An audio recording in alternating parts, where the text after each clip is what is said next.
Hello, everybody, and welcome to a Canadian Football Countdown / GameTime TV special presentation. It is the CFL Divisional Semi Finals Postgame Show. I'm your host, Michael Gerl, soon to be joined by Steve Smith, who's going to be my co-host tonight as we take you through the proceedings of the Division Semi-Finals today. Toronto Toronto playing the Ottawa Redblacks, and the game that just finished was the Saskatchewan Roughriders and the BC Lions from Mosaic Stadium in Regina. We'll recap it all throughout the night in the next little while as we welcome you to the show with scoring summaries and everything else. We look forward to also hearing from you as the night goes on. We will take your calls throughout the night. We have a capability of taking audio calls on this show. We'll drop a link in the description. All you need to do is click the button to be led into the room, type your name, and we'll take you via audio only to have a conversation as the night goes on. We'll do this um, as long as the calls come in, and as long as there's stuff to talk about. Probably around an hour. Who knows? I say it's going to be an hour, then it winds up being a little bit more, a little bit less usually, but we will talk about it as well. Just a reminder, we will be here next week to recap the division finals. We'll also be here Great Cup Sunday on Sunday, November 17th. We'll also be here next week, Saturday, November the 9th, immediately following the Western final. It just took a little bit of time to get things a little bit more organized here, but we will get things going shortly. So what I'm going to do is I'm going to go through the usual spiel that you get on the Today Football Countdown. The call-in link has now been posted on all of our social channels. Feel free to use it to get a hold of us and get into the studio. As we will do that, the call is now in the episode description below. Um, we will do that in just a minute. So Steve Smith will be here in just a second. He is on his way back from a previous engagement. He didn't tell. I believe he'll tell us all where he was. Pretty good reason. I think he was at a hockey game tonight. Not mine, but he was at a hockey game. So feel free to decipher that and call in. I believe the link should be working if you go into the description below, now on the side. Uh, Feel free, we'd love to have you. I can start queuing up the calls in just 1 second. I just want to make a quick mention as well that the Canadian Football Countdown, whoops, hang on 1 second here. The Canadian Football Countdown is, we want to know the Canadian Football Countdown is brought to you from Treaty 1 territory, traditional territory of Anishinaabe, Cree, Oji-Cree, Dakota, and Dene people, and the homeland of the Métis Nation, as well as from Treaty 4 territory, traditional territory of the Cree, Saulteaux, Dakota, Lakota, Nakota, and Métis Nation. So while we wait, let's talk about the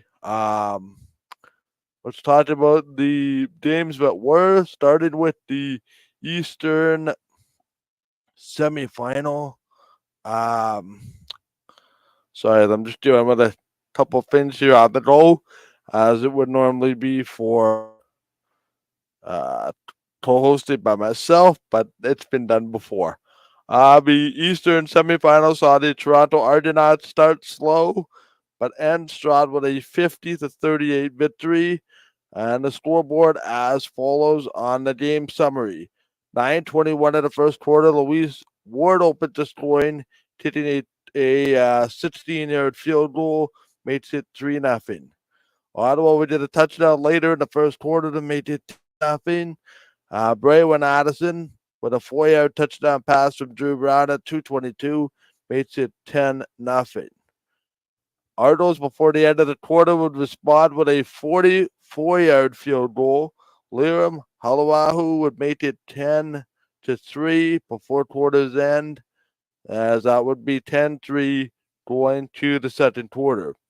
Louise Ward would make it 13-3 with a 20-yard field goal at 9:39. And then it was Mackay Polk getting the Argos back into this. A 70-yard touchdown pass from Chad Kelly. That would make it 13-10. Ottawa would reply shortly thereafter with the Lewis Ward 17-yard field goal, making it. Sorry, I can't add. It's going to be 10. And then Louise Ward would add a field goal at 3:59, making it 6-10. I think I just said that. The Argos would respond in quick order, making it a DeVeris Daniels 46-yard touchdown pass from Chad Kelly at 3:29. Makes it then before the end of the half, Jay Atwin from Drew Brown. So Drew Brown, 7-yard touchdown pass to Jay Atwin. Liam Hawahu would add a 53-yard field goal after Ottawa tries to scrib it. They end up not getting it, and that would perhaps be the quote-unquote TSN turning point as well here today. Second half, DeVeris Daniels, 9-yard touchdown catch from Chad Kelly. Chad Kelly, 15-yard rushing touchdown at 7:16.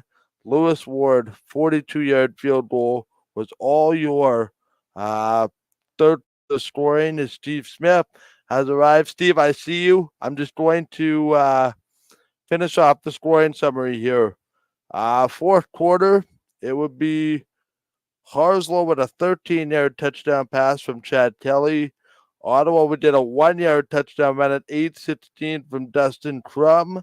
Liam Halawahu would add on to make it a 34-yard field goal before two pit sixes.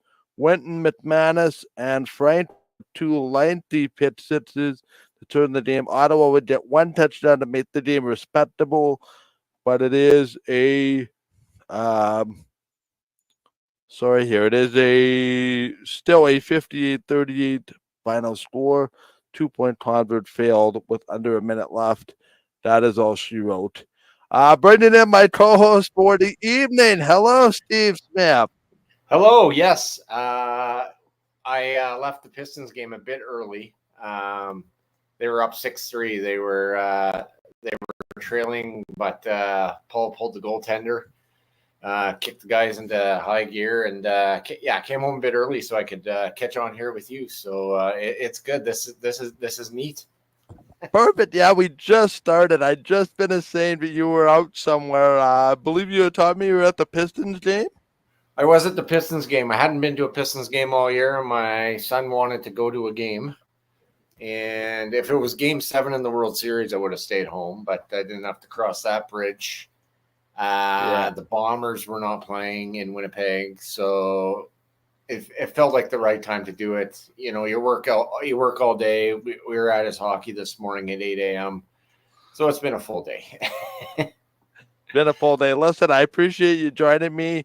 For those that don't know, you run the page Late Night with Smitty, one that I'm a big fan of. You used your podcast. You had a Bomber on this week. Do you want to tell us a bit about that before we get into the game? Yeah, for sure. That was a bit of a unique experience. So, I thank the Bombers, Darren Cameron, greatly for the opportunity. So I had contacted Nick earlier in the month. Then he got his dates confused, and I said, "Okay, we'll just wait to the end of the month. How about this time, 11:30 your time, 10:30 our time?" Then the Bombers picked him up. So then I had to. I reached out to a few people, and I was able to do it. So I thank all those involved, and I will give Kayla at the Bomber store maybe a Tim Hortons card or something. So really quickly, Steve, if you don't mind, I was going to run through the scoring summary for the Western Division Semi Final, then you and I can talk about the games For that sure. it is, and then if we did some calls, we can tip people on. Okay. I'm Quickly, feeling a bit of a tick right now. I'm hearing a bit of a tick. you're hearing a bit of a. Try turning your volume down a bit. Or hang on a second. I'm going to turn mine down. Mine might be Okay. way too loud here. How's that better? It's still there, but we can go with it. So sorry to interrupt. Yeah, I know that might be my. I'm working in my basement, so there's all kinds of furnaces and whatnot running too. Um, Very quickly, BC gets off to a good start. Javante Toy, 56-yard touchdown pass from Vernon Adams. Missed convert makes it 6-0 BC. Saskatchewan gets 2 field goals to make it 7-6. Midway through the first quarter, Brett Lotter, 34-yard field goal, makes it 6-3. Brett Lotter did a 26-yard field goal early in the second quarter, ties the game at 6. AJ Ouellette, we'll talk about him as the night goes along, because he had himself a big day. Ouellette, 1-yard touchdown pass. Brett Lotter made the convert 13-6. Just before the half, Justin McInnes, spoiler alert, BC's player of the game. 11-yard touchdown pass from Vernon Adams. Ties it up at 13 going into the half. Second half, AJ Ouellette, 30-yard touchdown run at 9:45, makes it 20-13. Sean White, 30-yard field goal at 5:33, makes it 20-16. BC would make it 20-19 early in the fourth quarter, 17-yard field goal before the Saskatchewan Roughriders would come down the field on that ensuing drive and go Jared Stern's 13-yard touchdown pass from Trevor Harris. The knockout blow, the 2-point convert, successful to go up 9. So, Steve, what do you think about the way the day played out? Obviously, I don't think all that surprised that Toronto won. Great. I think there was a consensus that the Argos were perhaps going to be the better team in the game, just based on the way that they've been playing relative to Ottawa. But listen, I don't think we could have foreseen that shootout or whatever the heck you want to call it, with the teams combining for that many points. Yeah, that was quite something, right? 58 points, the third most in CFL history. Again, I was just kind of watching on my phone and you're thinking, okay, maybe Drew Brown can do something here. It was kind of close, but somehow Toronto, some way, 58 points. And yeah, I thought maybe, I think people would have predicted them to win, but to win by that much, very unlikely. I think a lot of people predicted that Toronto and Montreal would be in the East Final, the two best teams there. As far as the Riders and the Lions, again, I really think that if Rory doesn't come back, I think the West Finals in BC. I'm just saying, right? Like it just, Vernon Adams didn't have a very good game today. Had the 3 interceptions. And yeah, something was a bit amiss there, if you will. But the Riders, to their credit, they pulled out the win, and they're coming to Winnipeg again. That's quite something that's going to take place, for the second time in 5 years or 3 years. 2021, now 2024. The other game you're thinking of is 2021 and the 6 turnovers and the ball point that went out late. Yes, but I guarantee you, Steve, if the Bombers have 6 turnovers, they're not winning the game.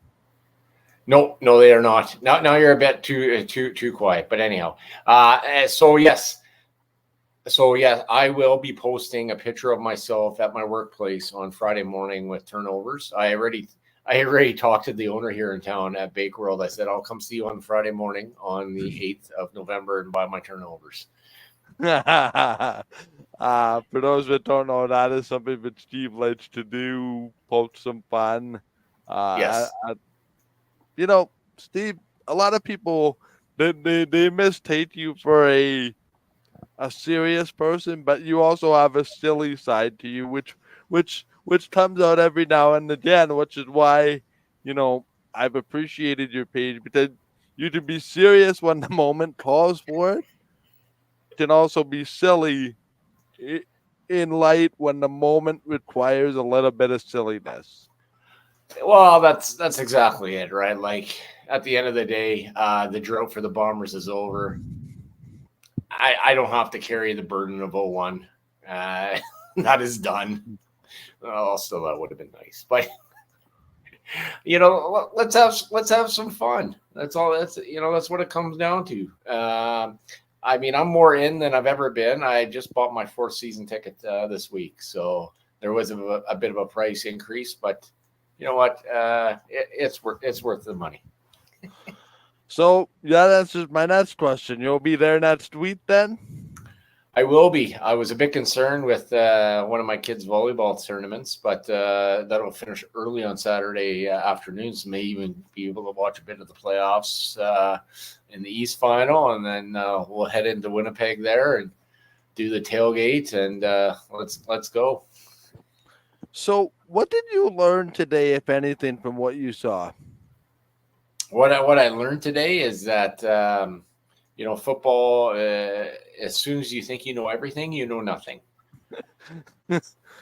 Well, true. I mean, if people would have watched the first 10 minutes, they would have thought, oh no, Chad Kelly's out of the gym with his playoff self based on what happened last year. Right. Well, But yeah. Right. Exactly. but hence why the game is 60 minutes long, right?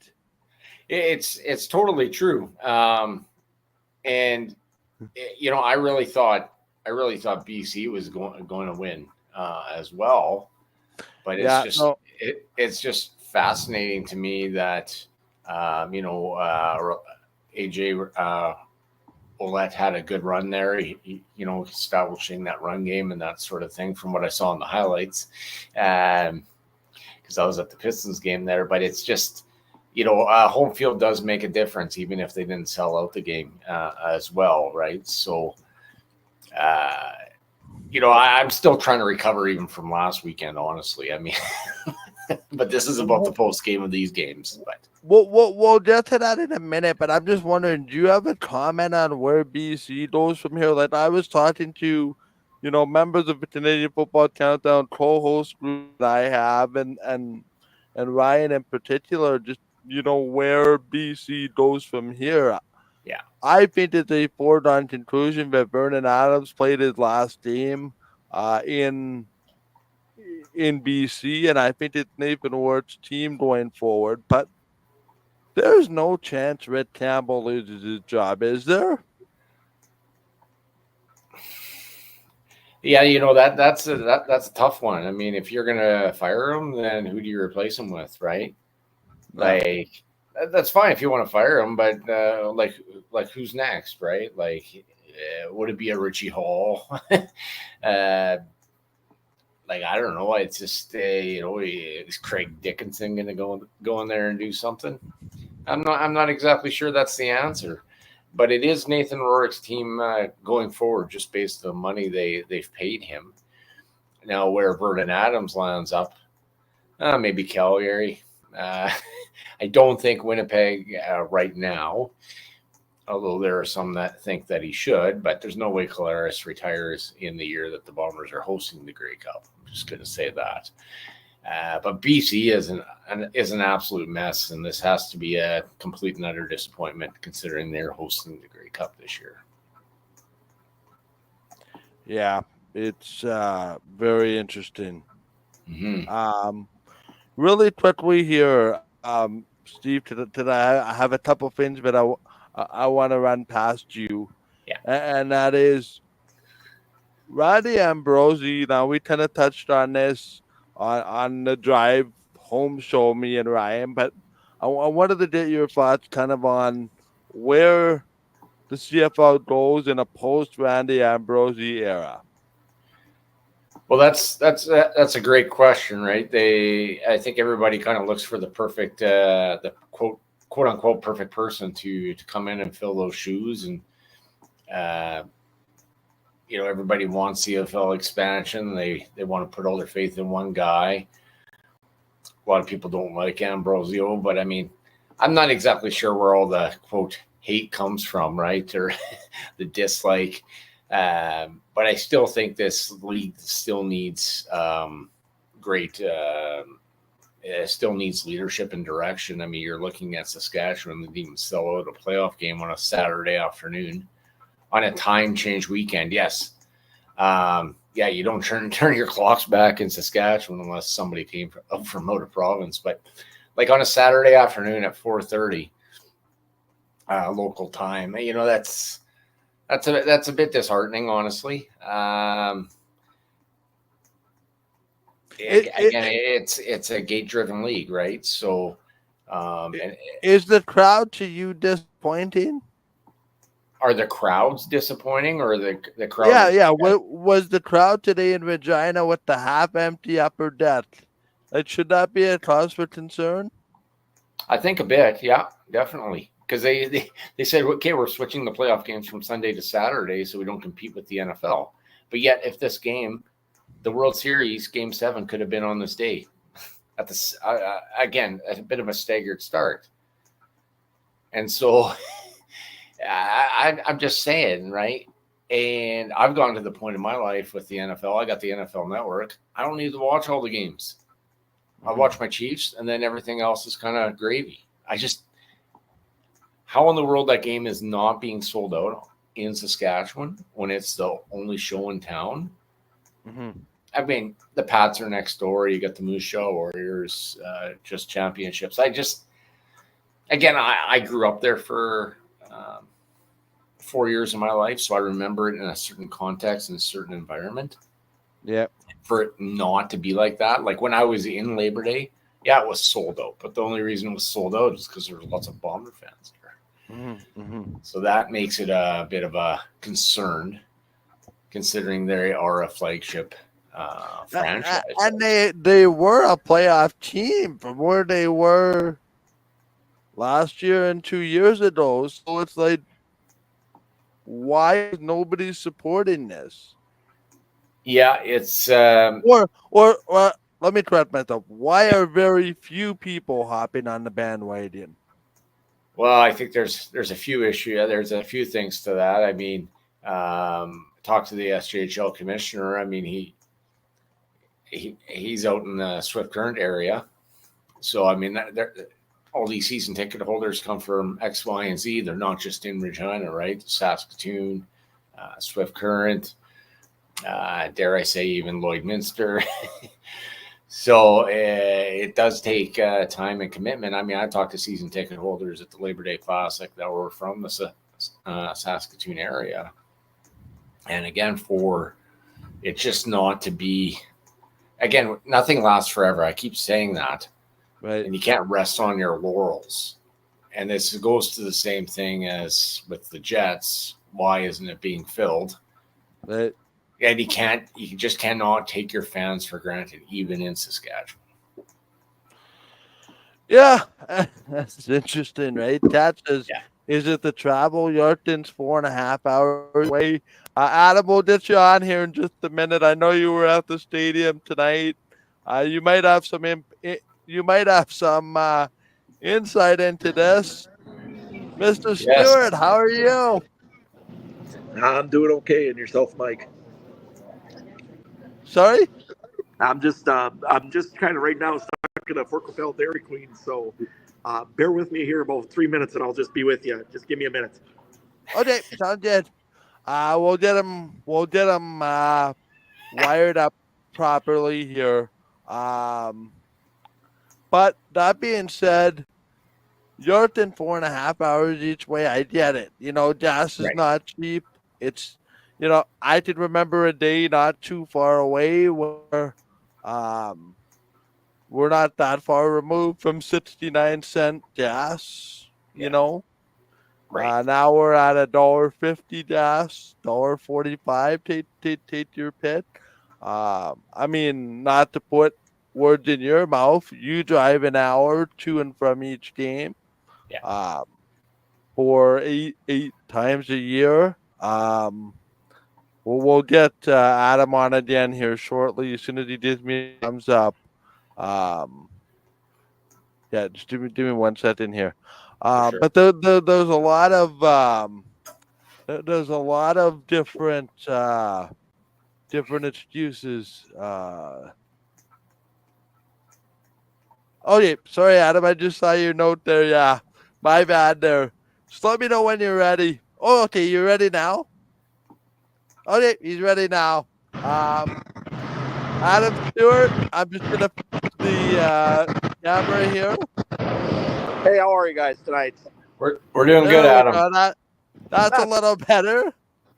Yeah, no How's problem. the- I just thought I'd stand outside so it was a little quieter, but now I got the highway traffic here going past back from Regina to Yorkton. But So, how's the stadium still buzzing about an hour later?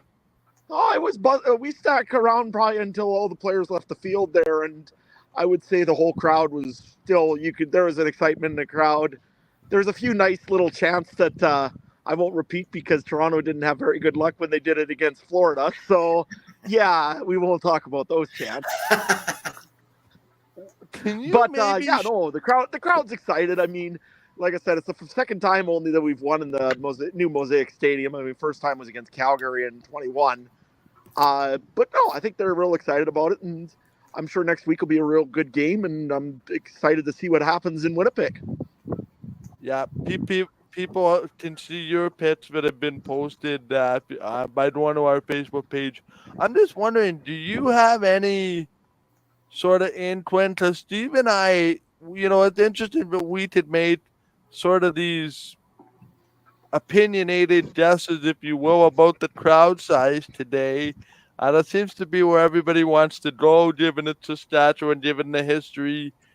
Do you have any insight as to why the crowds have kind of been what they are? And Well, I think it's a combination of everything. I mean, you look at what it costs for gas. Gas ain't cheap. I mean, right now I'm looking at the gas station sign outside where I'm sitting here, and I mean it's $1.46.9 for gas. Like when you're driving around, and prices in stadium are expensive. Tickets aren't very cheap. Also in Saskatchewan, I mean, like I said, it's a $60, $70 ticket at minimum usually, and I mean, like I said, it's like myself. That's my thing. It's an expensive night, and there's lots of other entertainment. I mean, like I said, there's lots of other things going on. I mean, in Yorkton right now, the PBR rodeo is in. I mean, people are watching that, and people are sitting at home and watching games and all. And even when you get to the stadium, it doesn't have the atmosphere like it used to have. I mean, it's not because of the crowd. The crowd still is loud, and they can get loud, but it's more of the entertainment around the crowd. It's the, like, again, today, usually we've always, like a playoff game, there's a flyover. It used to be just standard kind of thing. This year, nope, nothing. So it's little things like that, I think, that are kind of getting Rider Nation a little bit upset.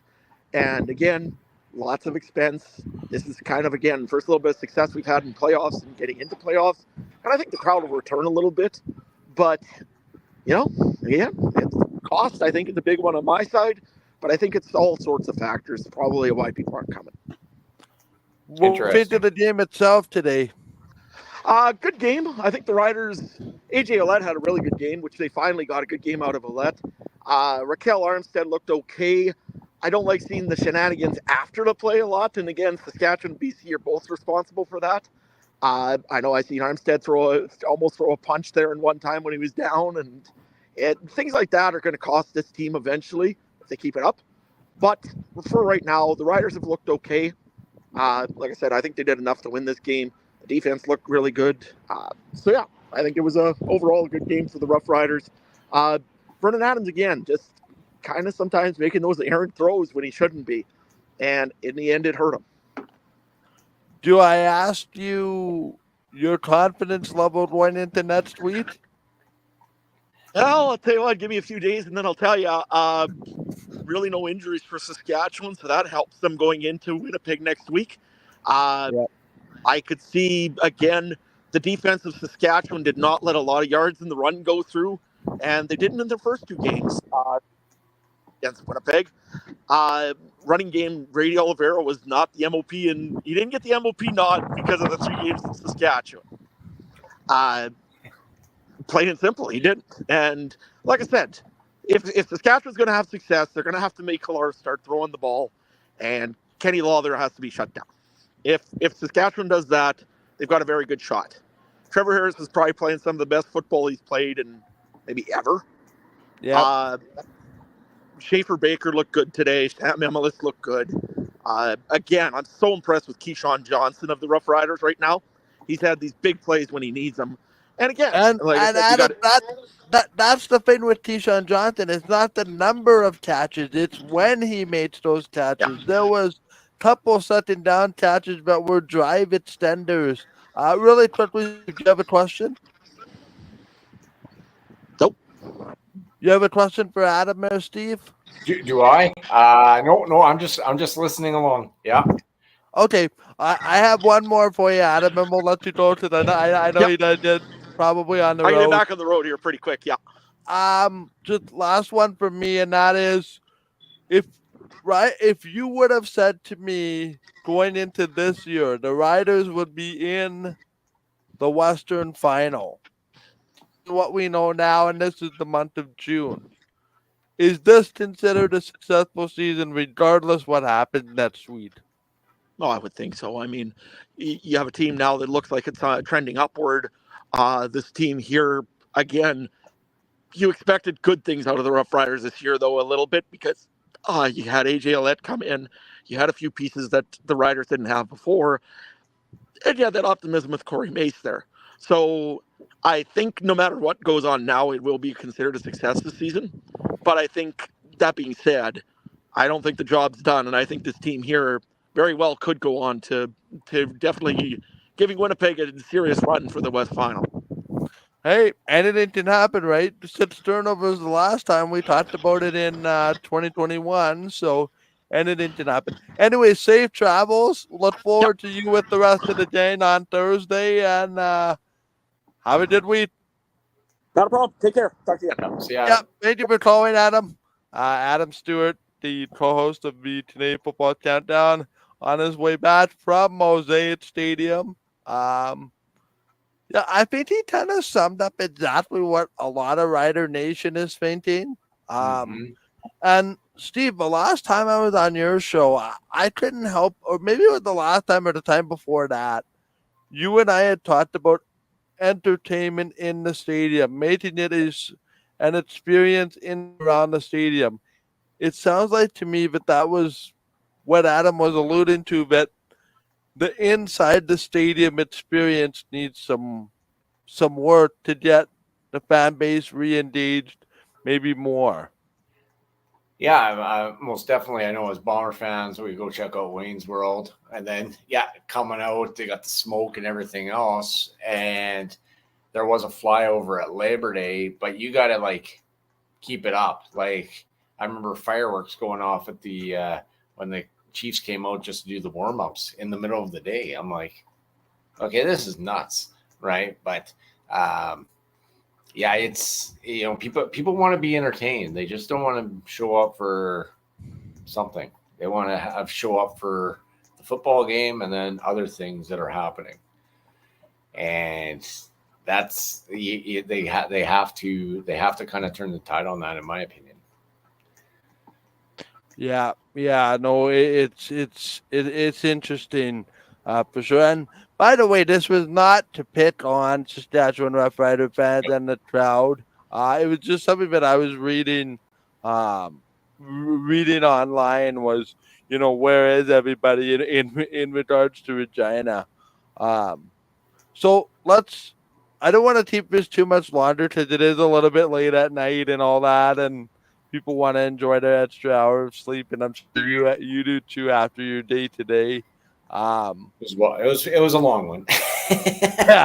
Yeah. So let's look at the division finals as a whole, starting with Montreal and Toronto. How do you see this one shaking down?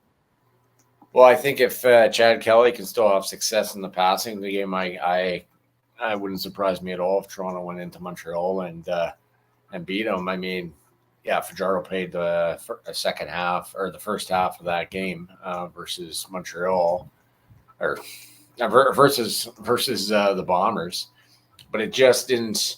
They've kind of been trending down in the last 3-4 weeks, and Toronto's kind of peaking since Kelly came back. Won that the tight game here in Winnipeg. So yeah, I think they win next week probably by 4 to 5 points. Yeah, for sure. Where do you sit on? It almost feels like, and granted, we're a few hours away from a matchup being confirmed. It almost feels like people are so heavy on the Toronto bandwagon that they forget Montreal was the first place team. Well, they've been the first place team for so long, right? And they always talk about in the CFL about peaking too early. And I think maybe that's happened a bit with Montreal. They've had some close games, of course. I mean, all teams have. The loss of Phil Pott, I think that's a big one. But yeah, nobody really seems to be talking about them. I wouldn't discard them. I think Toronto now carries all of this momentum. If I'm Jason Moss, I mean, I'm in the office tomorrow morning trying to shut down a game plan so I don't have 58 points scored against me.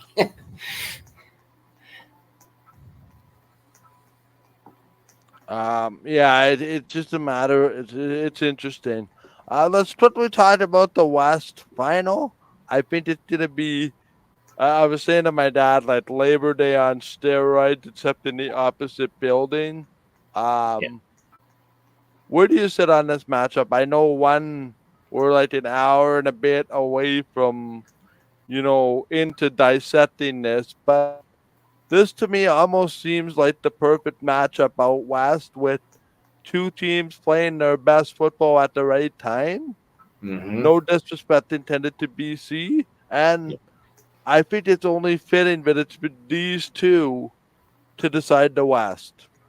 Yeah, because a few weeks ago it was like, hey, well, as long as Edmonton beats Saskatchewan, okay, they're in, and then Winnipeg here lost that game to Toronto. Okay, we gotta hope Saskatchewan loses, and then they didn't, and then it's like, okay, right, and yeah, they lost last week, but he pulled the starters and what have you. But if you look at where these, they parallel very nicely. Like they were 5-0, the Riders trailed. Now they have all this momentum from winning these games. The Bombers 0-4, 2-6, and now at 11-7 and winning that game in Montreal the way they did. Definitely gives them great momentum for this. Now, I wouldn't have not liked their chances, but it is what it is now. I would not have liked their chances if they would have lost that game, had to play here, and then go into Saskatchewan. No, that ain't happening. But I think home field that will definitely play a huge factor. And, yeah, it will be Labor Day on steroids. I think you said it perfectly, Michael. The dust of wind. Do we address it? The gust of wind. That's crazy. My wife actually texted me right after that game. She goes, "That was nuts." I said, "Yeah, that was something." And then when I saw that, I couldn't believe it.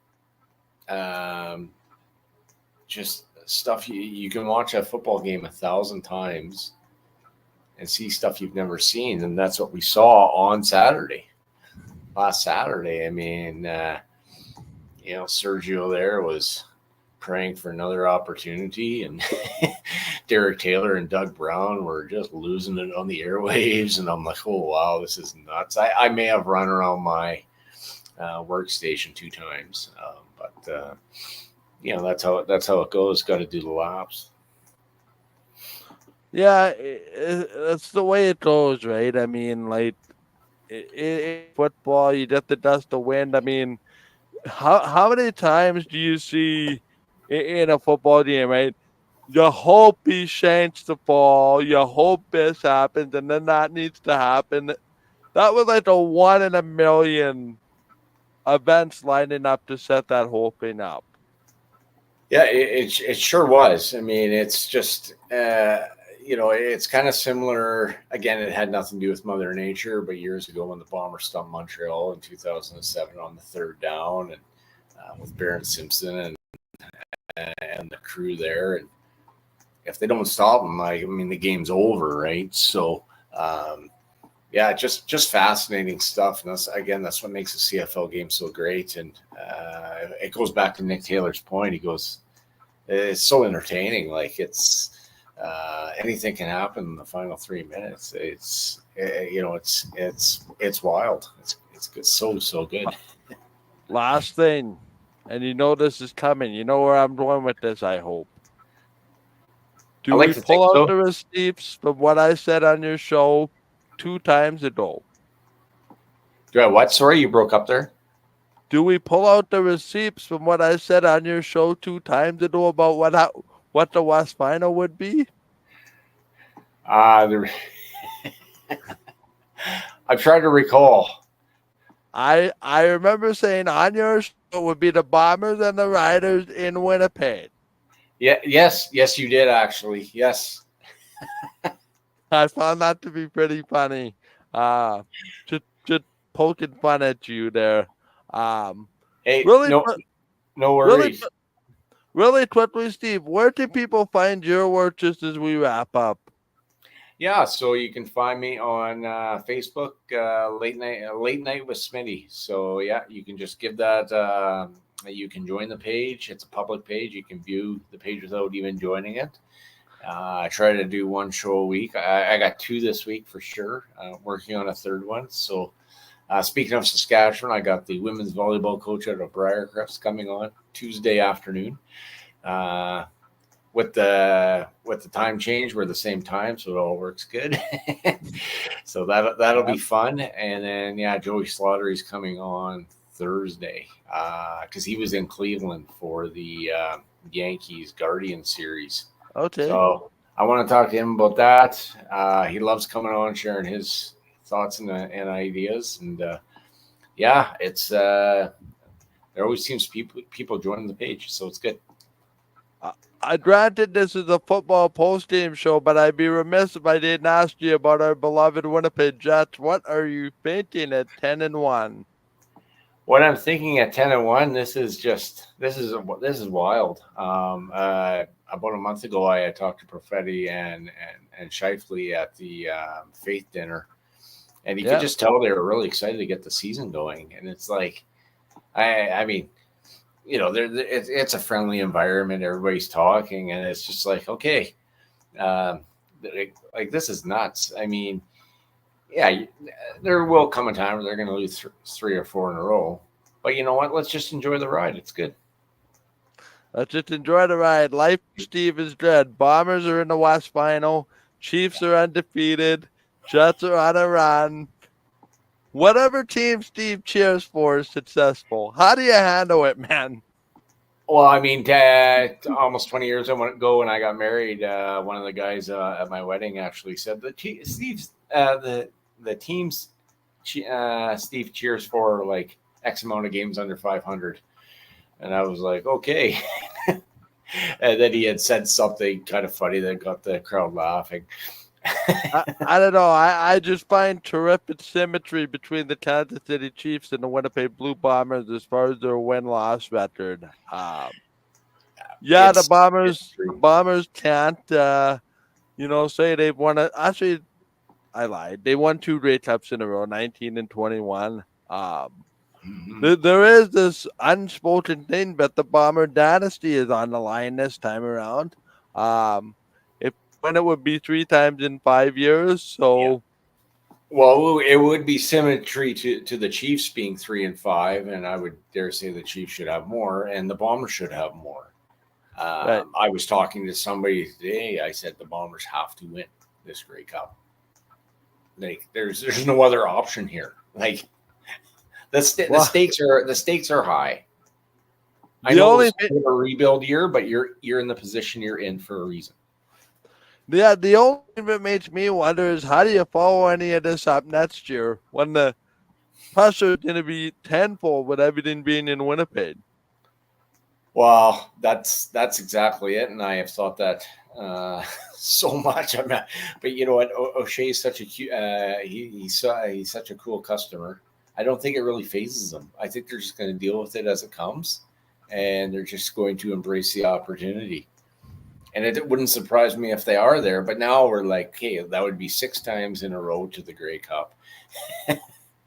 It would be a paralleling of the 1980 Edmonton Eskimos. Yeah, for sure. It's not all good on the Winnipeg football front today, unfortunately. Brian Dobie's Bison 7-1, taken down by the number 4 seed Regina Rams. Hopefully that's not a foreshadowing of what's to come next week. Right. We'll leave into this week, and it's just so sad that Brian Dobie's coaching career went out like that. I know they had really high aspirations for that, and it's just unfortunate that they won't get to see that special season through. Yeah, it's I remember you inboxed me there, and I was like, for some reason I thought the game was tomorrow, but whatever. It may have been if the Bombers had played here today. I was absolutely stunned as well. You're just like, this doesn't make sense. Even Regina fans are like, this ain't happening. And I know Michael Wynn there. His son plays on the Bison, so definitely not an easy day. And with Dobie announcing his retirement, definitely very bittersweet. For sure. Very quickly there, just on the way out, it was the Steinbeck Pistons rallying to be Winnipeg 3-6-3. So 6-3. Sad trombone music on my part.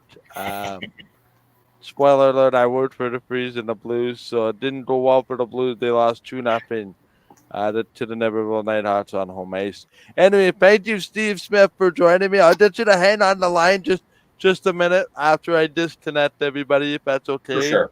Yeah. I have a bit of a question for you, which we'll do once we disconnect here. Yeah. A reminder, the guys will have their division final preview, which will be on Thursday night, 10 p.m. Eastern, unless I'm told otherwise. I'll watch the social channels for the Canadian Football Countdown for more. This show is tonight in lieu of our drive home show, which is usually on Monday or Wednesday. So there's no show this week for that. I'll be back next week to wrap up the division finals and look ahead to the Grey Cup. Also, our Grey Cup Sunday post-game show on November 17th, approximately 9:15 Central Time for that. Will approximately be 9:15 or 9 o'clock following the West Final next week. Hopefully, Big Blue did a win, but first things first, it's going to be quite a week between two fan bases, but don't know what to do with themselves until Saturday for some very different reasons. Thank you, Steve, for joining me. Thanks, everybody, for listening and watching. Just a reminder on the way out, if you want to catch all of us doing what we do. Whoops, I'm just going to scroll down here. A little bit of a screw up here. 1 second here. Okay. So you can catch all of our content by visiting YouTube, search the Canadian Football Countdown, Facebook, facebook.com/CF Countdown Pod, Twitter @CF Countdown Pod, Twitch, twitch.tv/CF Countdown Pod, and as well on the GameTime TV YouTube channel. This is all made possible by our presenting sponsor, GameTime TV. Learn more by visiting watch.gametimetv.ca or by following on Facebook, facebook.com/GameTime GameTime TV. Want to follow us on social media? As mentioned, you can find us on Facebook and Twitter at CFTown.pod. Make sure you can check out CF Pod Network on Twitter, as well as the alternative football network, which we are now a part of. Thanks everybody for tuning in, and that will do it for our show here this week. Thanks, Steve, as well, for sitting in. Good job in the co-host chair tonight. Thank you. And best of luck and continued success with your program. And hopefully a lot of people will come and check out your content as well. On behalf of Steve Smith, Michael Gerl saying so long, and we will talk to you next week. Good night.